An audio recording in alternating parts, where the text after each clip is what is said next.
So there's a saying in boxing and mixed martial arts, kind of combat sports, that you'll hear when there's somebody fighting like a really heavy power puncher, somebody like, like a Mike Tyson, or Deontay Wilder in today's terms.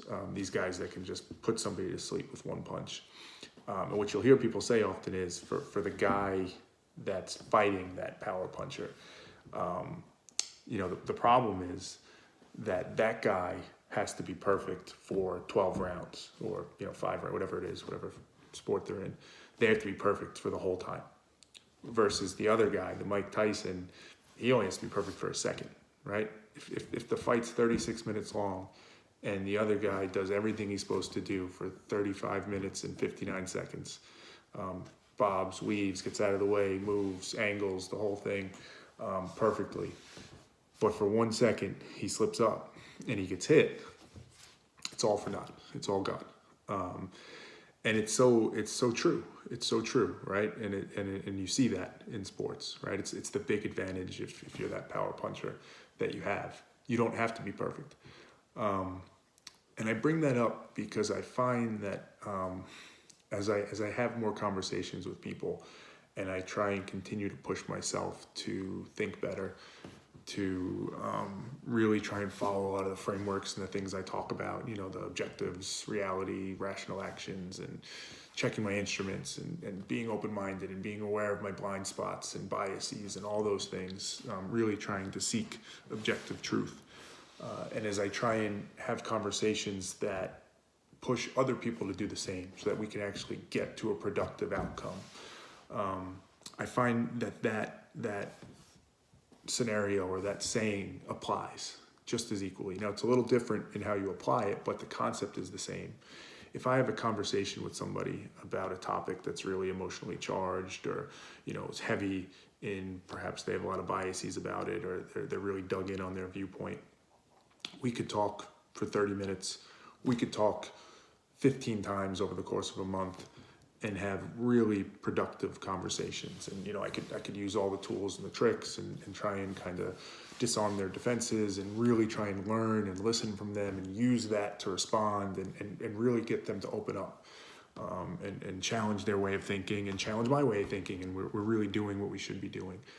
But if for 1 second I slip up, if for 1 second I let my emotions take over, or I let biases seep in, or I lose sight of my objective, or I just get lazy and I act irrationally in that moment, for that 1 second, it can all go away. All the progress you've made, all the things that you've been able to do and have these productive conversations and get to much better insights and understanding of each other's perspectives, it's gone like that. Because it gives that other person the out that either consciously or subconsciously they're looking for, to say, I don't have to do all this work. I don't have to challenge myself and understand this other person's perspective. They're just like me. They have their own crazy view. I have my own crazy view. I can just revert back to that. Because ultimately that's what our brains kind of want to do, right? From an evolutionary perspective, we want to conserve energy.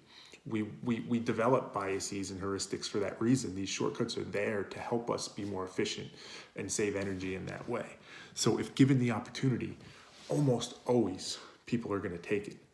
And that's why in these scenarios, in these conversations, you can't give that opportunity. You can't give that out. And it's difficult. I can feel it the same way I would feel it as if I was in the ring with Mike Tyson and I was dancing around and I was dodging and I was bobbing and weaving. You could never get too comfortable. And it's exhausting mentally and physically because you're always on guard. You have to constantly be checking yourself and thinking, hey, am I interjecting bias here? Am I approaching this too aggressively? Am I not learning enough about what they're saying?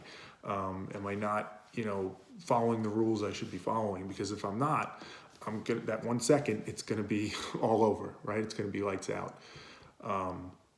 And I say it, right, that it's mentally and physically exhausting, and it is. It truly is. I mean, I see it from time to time. I mentioned in a recent video an argument I had with my mother where I kind of let my emotions seep in and I lost sight of my objective. And that'll set us back.